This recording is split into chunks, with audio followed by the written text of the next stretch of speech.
Okay, today we're going to make a St. Patrick's Day wreath. What I've done is I've selected a few St. Patrick's ribbons, and it doesn't all have to have a 4-leaf clover. Go ahead and use maybe some naturals. This one has like a nice green edging, some glitter, anything works. So I've picked up a few props for our St. Patrick's Day wreath. Picked up a small oval vine wreath, a sign, this great hat from Ohio Wholesale, and what I've done is I just used some floral wire and attached it securely to that vine wreath. So I'm going to take that wreath, I'm going to set it aside, and then we'll get started with making our ribbons and our bows.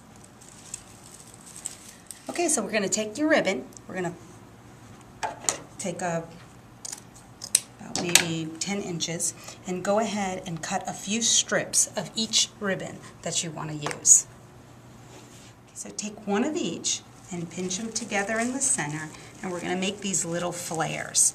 Now remember, the most important thing about when you're doing a themed wreath or decoration is not to be afraid to be creative and mix the colors, the textures. Don't just always stick with the same thing. Then your project gets a little boring. So we'll twist those together and we'll create a flare to put onto that wreath. Okay, so we've taken our flares, we've put them together. Now we'll take our wreath, and what we're going to do is just take a look, pinch those together, and see where you might want to place them. Once you've found a nice home, I think that side works best, for the flares, then go ahead and secure them to the wreath. Okay, so we have placed that down nicely, and now comes the fluff and cut.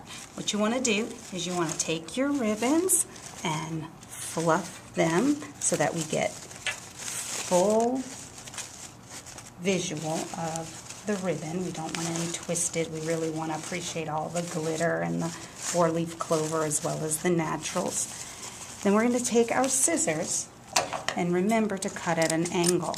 That gives it that extra little pep. So go ahead and trim up all your ribbons, cutting at an angle. Okay, I fluffed and trimmed my ribbon. And before I go any further, what I wanted to show you is, sometimes people have asked me, how do you know what color works or what to put together? Well, all of that is preference, personal choice, but if it makes it a little easier, what you might want to do is take a look at, for example, the sign that you were going to use. And on this sign, there's this lime stripe on the leg, so perhaps find a ribbon that will coordinate with that. And then, because it's St. Patrick's Day, I decided to use a 4-leaf clover, which also has the lime. Now we've introduced the lime with the 4-leaf clover, and then the emerald green. So we brought in emerald green.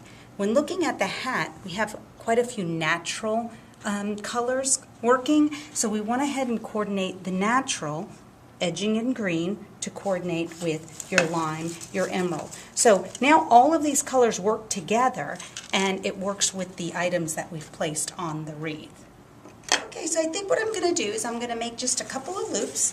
All you're going to do is just use the ribbons that we've chosen. Make a loop and then cut a tail. Instead of making a full bow, we're just going to loop those together.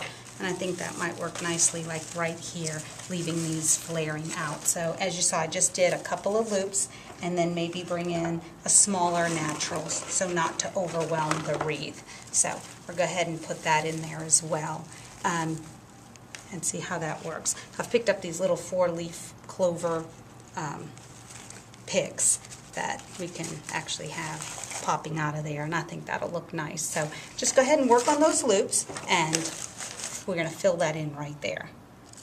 Now, it's okay to cheat. If you make a little loop and you find that it's just not full enough, feel free to go ahead and just add a couple of ribbons, twist them together, and put them in that little hole that might be missing something. So this looked a little empty, so I just cheated, added a couple of ribbons, and I'll twist those down to the wreath and make it look a little bit fuller. Simple. Fluff those edges and make sure you cut the tails at an angle. All right. Just remember, cut it all at the angle. So it all has some type of uniform to it.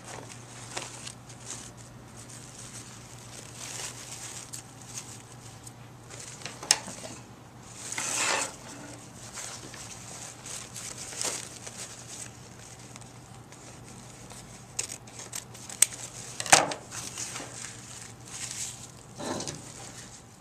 Okay, so I've inserted our little clover picks to add a little touch to that bow with loops. And what I've done now is to top it all off and finish it. I've taken our naturals and obviously accenting that green for St. Patrick's Day, and I'm going to dangle that here right on the side.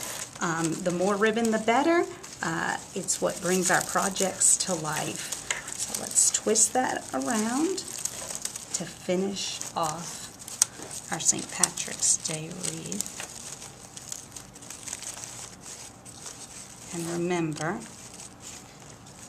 fluff and cut your strips at an angle.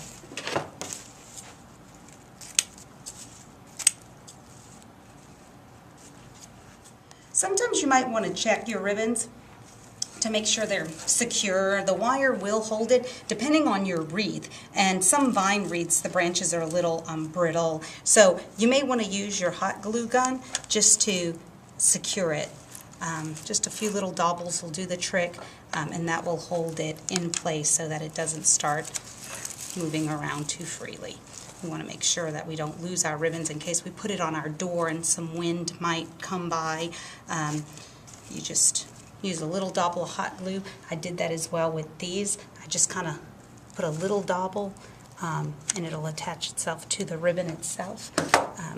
Just holds it a little more secure. That's all there is to it. Okay, here's our finished product. This one's for you, Sean Sullivan. I hope you have a great St. Patrick's Day, and much luck of the Irish be with you.